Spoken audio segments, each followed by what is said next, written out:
Soy la presidenta de la Asociación de Dones Antígona. Es una asociación que llevamos ya mucho recorrido. Comenzamos en el año 1993. Estamos situados en la zona del Grau.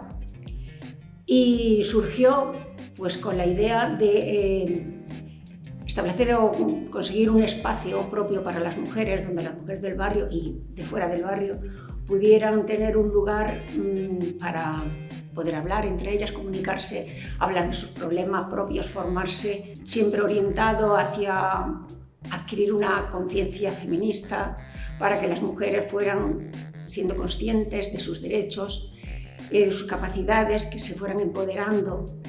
Ha ido evolucionando la asociación, se han ido cambiando las actividades a la medida que el grupo iba avanzando, pero en general han sido de tipo cultural, por ejemplo, talleres de lectura, ha sido una constante, de tipo de, por ejemplo, de artes escénicas como el teatro. Hay un grupo de teatro muy interesante que lleva ya un recorrido muy largo y tiene mucha fama ya.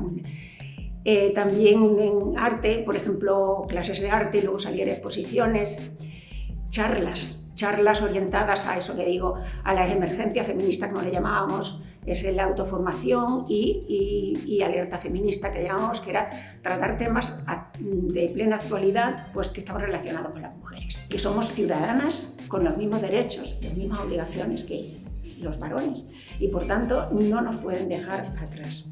Me puse las gafas violeta y creo que no me las voy a quitar nunca.